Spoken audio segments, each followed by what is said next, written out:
Ridge, what up? It's Gary V with Wale. No way. Yeah, well, you put your number in. Oh my God! I must be behind you guys a little bit because Yeah, turn that off. You know how they do it on the radio? Like turn your radio down. Like turn that shit off. Yep. Yeah, I got you. All right. What's going on, guys? How are you? We're good, Ridge. Where you from? I'm from Cranston, Rhode Island. Great. What's your question? I'm hanging out watching you guys. We My appreciate question for Wale was I want to ask him about how much money, like, did you really invest into music through studio time, getting your beats, your leases, all of your promotion until you started finally I still am. a substantial amount come back? I'm on my fourth record deal, and I still invest in money in the music. It's like, Hey, Wale, what he's really asking is he's looking to quantify the excuse that is in the system. Before you got it, how much money did you spend before you got signed on your career? Because what he's saying, which is right for 99% are watching, you know, a lot of people don't have the dollars, but they have the dream. Right. How did you? And listen, I don't know enough about you. I didn't did you have hustle? Did you just like? No, I worked at a sneaker store. Keep talking. I had a little bit of bit of this and that I was trying to, nothing major, but it was just enough for some Jay-Z students. Go ahead, Rich. Everything that I had though. Rich, go ahead. Build. I guess because this is something I want to talk about. Kind of a stupid question. It's not stupid. It's not like it's not stupid. It's not stupid. I want to know why you asked it, because I don't think it's stupid. Let's just definitely start there. I'm real quick, Rich, and I'm not judging. Yeah. I want to give you permission to fucking go. Just recognize where my energy's coming from. I definitely don't think it's stupid. I just want you to win. And when people use money as a rationale to why not, they don't. So I'm excited that you asked it, and I want you to let you continue. Go ahead. So I was just trying to hear where Wale was coming from. I'm a big fan. I make music. I produce. I have a clothing brand that I started, a charitable clothing brand where we give back to our community. Yep. I was adopted from Bogota, Colombia when I was 6 months old. That's so good. I'm just trying to make the best of my experience here in America. I have a lot of opportunity. I also make music, and I have about 3 of my best friends coming together on a collaborative as a group. And we've just been working at it for probably put in about 8 years now into the music, and just a lot of time and energy. And I was just like, I guess trying to hear like around when, because I know it's all about putting in the work and the time and the Ridge, but you also know this, right? Like there's people that do it for 11 years and then pop, and then there's people like Yachty, like early, and it happened. Like things happen differently for different people. Yeah.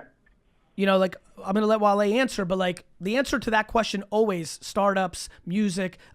Everybody's on their own different path. There's some people that finally break. Like the stars align differently. You could. I mean, but it's good that you have means of income of a clothing line and things like that, and you're not doing it alone. Because I remember when I started, like we didn't have that much. There wasn't even any rappers from DC when I was coming up. So that dream seemed really, really like impossible or improbable. But the fact that you got a clothing line and you have a brand and you have a vision is you're way ahead of the game right now as far as like trying to get in. I'm still doing. I still have my 9-to-5 job that I use for my steady income too. On top of that, so. And listen, Rich, I'm going to say something because everybody's got to hear it. This is actually not specific to you. The other thing that we just have to talk more about, especially when people talk about the grind and the hustle and the timing, like music, business, sports, America needs to have a better conversation around talent. Yeah.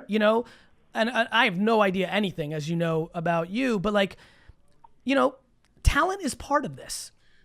Not as much as it used to be. Unfortunately, it's not as much as it used to be. Chop on that. There's a lot of talented people that might not get a shot in the dark, like, you know what I'm saying? Yeah. And there's a lot of people that just, things just happen for them, or right place, right time, or right image, right. Yeah, but wouldn't you say when you started versus now, where SoundCloud and Spotify and Instagram, like more talent has more at bats than ever before? I think it's different. I think that like you could just be somebody willing to make a complete fool of yourself to get in the door, and then boom, or you might have a guy that knows the algorithms, and you might just catch something, or because but let's not sarcasm and like hyperbole are like the language of this era, like. people will call the worst things amazing, and then it's amazing enough till it's not. It's actually really kind of so bad that it's good. Like, and I think we live in that. But who gets to decide, right? Because as like an older kid in this room, like people say that about entire genres. Right. Like, to me, the question in the statement that you just made, and Ridge was co-signing with his grunts of yeah. Like to me, the question is who gets to decide. Like, the consumer is the judge. Right? Like all I hear from so many people who are my age that grew up listening to music and hip hop with me are like, Gary, why do you love all that shit in Atlanta, all that mumble shit? That's not real hip hop. I'm like, motherfucker, when we were 20 and everybody said this wasn't real music. Right. You get the judge, Gunna? Right. Get the fuck out of here. Right. So to me, the audience is the judge. At some point, yeah, right? you're right. I mean, like, you're right. right? Like, Yeah. Listen, Well, opinions, who is we all have who them. are the audience though? Like, we talking about small children that don't really go outside. So something is appealing to them, and they kind of grow out of it in 2 years.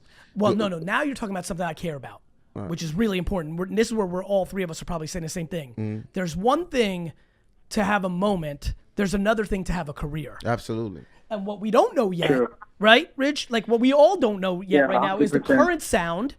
What? Because they told Rolling Stones was going to be a fad. Right. Like, I lived in New Jersey when everybody said to me, "Why do you like Run DMC?" Like, nobody's going But to be also, listening you to got that to shit in a year. look at I the lived- double XL freshmen though. Look at the double XL freshmen. Let's talk about it. These are the people that were told to us that are going to be leaders of this next year or the next. These are going to be career artists, and it hasn't panned out. So Well, some of them didn't even scratch the surface Well, of it. I love you on this because it's really funny that you brought up the list, because I will tell you the single, this is just facts, no hyperbole. The single reason I fell in love with hip hop for real was Unsigned Hype. If you know my career, I was just bragging to everybody. I bought 300 Giannis rookie cards. The only thing I love in life is why I was a good investor, is knowing what's about to happen. Is this an investment? If you Or is want this- to, or if you is want to this- make real money, this is no joke. I'm saying it right now on the record.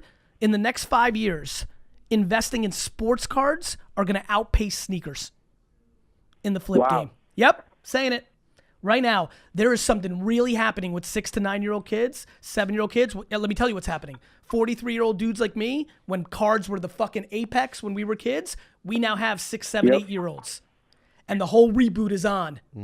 Like, you listen to me. This is just for fun. You want to make money? If you're watching right now, go to eBay and buy Giannis rookie cards, number 290, 2013 Panini Prism, PSA 10 graded. They're $300, $250 to $300 right now. God forbid they win the finals this year and stun the Warriors, it'll be $600. But even if not, unless he has Celtics, baby. catastrophic injuries, this is the best player in the NBA in 4 years, and this is an $800 card in 4 years. So think about it. You put in 300, 800, that's good, because you can flip it right away. If you got a little money, 3,000 is 8,000. If you got some money, 30,000 is What if they get better 80,000. at bootlegging cards in 4 years though? Well, that's what got interesting about this PSA shit. Like, there's always bootleg, there's always something, and I appreciate the cynical POV on it. But like, I'm telling you right now, I'm telling you right now, on the Easy Flips, on all the Nike, the Off-Whites, cards in the next 5 years are going to outpace sneakers. Now, let me say this: sneakers are going to be bigger because it's culture, it's big, but there's a lot of money in the system already. Like, the people that really made bank were. There's too many flippers. Yeah, it just becomes it's a supply and demand Remember game. when there was only just one flight club and that was it in New York? I Now sure it's like, do. There's one on every block. That's right, supply and demand. So I'm telling you, and specifically basketball cards, and specifically if you want to make real money, and I can't believe this is going to come out of my mouth because I hate the man more than life. I already referenced it.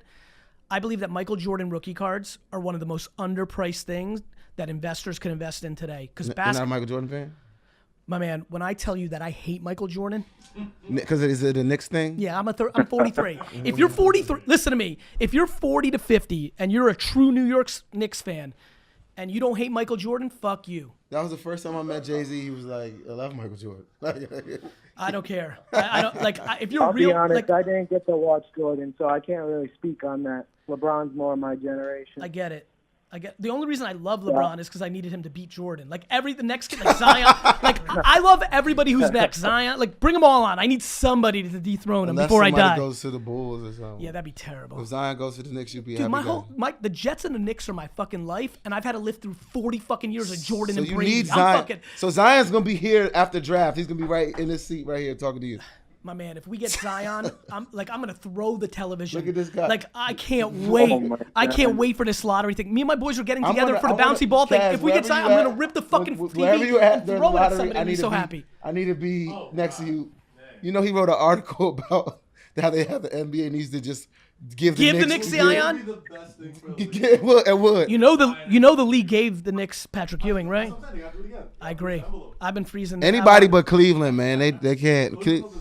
Yeah, nah, y'all had too much. fuck Cleveland. Cleveland. Oh man. I love The Cleveland. Browns are Bone, gonna you know kill what? it Bone this Thugs year. and Harmony is the reason I like Cleveland. Like I when can see that that. came out, I lost my shit. Talk about like that was when I thought didn't that was know- from LA when I was little. I thought Well, I that, was like, it had all that kind of like the NWA flavor because Yeah, easy. Eazy-E, yeah. Yeah.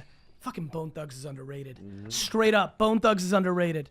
All right, Rich, thank you, man. Listen, if I can help you in any way, it's Gary at Hey. VaynerMedia. Let me know.